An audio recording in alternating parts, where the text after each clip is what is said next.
In response to the sad story of the physician's tale that the host had just heard, he asks the pardoner to tell a more cheerful story. He says that he will tell a story after he eats and drinks. Other pilgrims ask to hear a moral story, and the pardoner also agrees to that.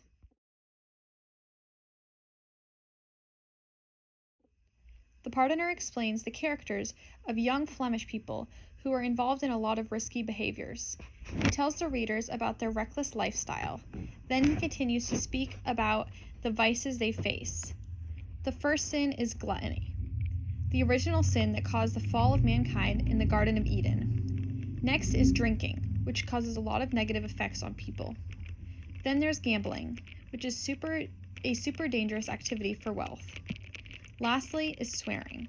He argues that this is a very serious and that God hates it, so he put it as the second commandment above homicide even. Then he returns to talking about the young Flemish people.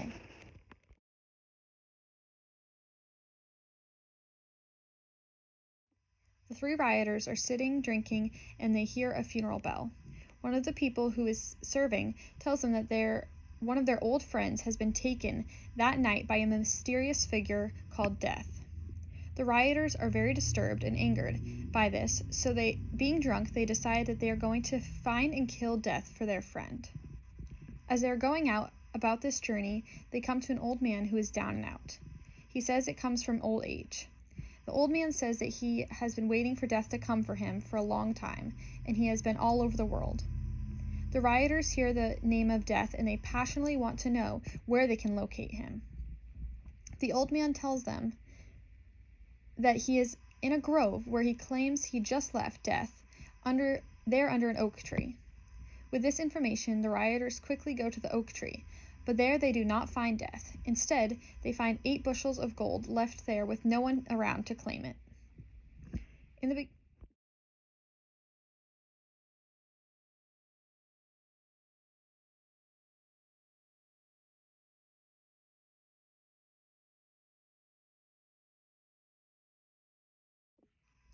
the beginning, they didn't know what to say or do with it, but then one of the rioters tells the group that if they have the gold in the daylight, the town will say that they are thieves. They plan to keep the gold in the night, and one of them needs to go into town and get bread and wine as well. They make their arrangements of who will lose to have to go into town to get the items. The youngest of them loses and goes to town. The devious one of the 3 makes a scheme as soon as he leaves. He says that when their friend returns, they will kill him so that they can have the greater shares of the gold to split. The second rioter agrees to his plans, and they make their trap to kill him. In the town, the youngest one is actually plotting similar thoughts. He wants to have all of the wealth to himself. He goes to the apothecary and purchases the strongest poison they have. He puts the poison in 2 of the 3 bottles of wine and leaves one without it for himself. He goes back to the tree, but the others 2 jump out and kill him.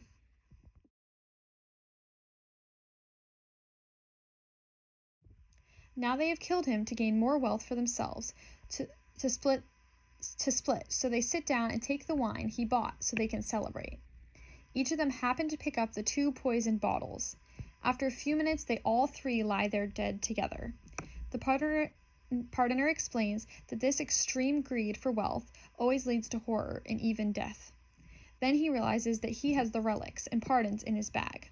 Tradition is to tell the pilgrims the value of his relics and ask them for donations, even though he just informed them that the relics are not real.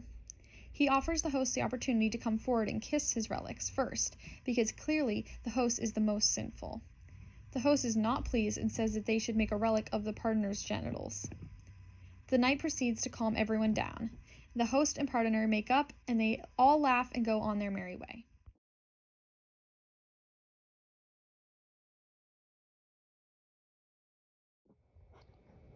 Some of the main takeaways that I have from reading the pardoner's intro and tale is that the vices that they face are very dangerous and a lot of people struggle with them. They're very common issues that we see in humanity, and those behaviors and participating in those leads just to a lot of danger and downfall and issues that you face from acting foolish and participating in these. And I found it very interesting how there was a lot of comparisons to the Bible and how that was kind of the reference for holiness, and everything they were doing was very sinful. So it was interesting to see how they used the Bible to talk about sin and to compare it to the righteousness that they were not having. And it was just very clear that greed and deceit and distrust are very harmful, and it is very deadly, and it ended up being very bad for them because all three of the rioters ended up being dead because of the greed that they had and the desire they had to have wealth, and they were deceiving each other, and that just ended up being their greatest downfall, all three of them.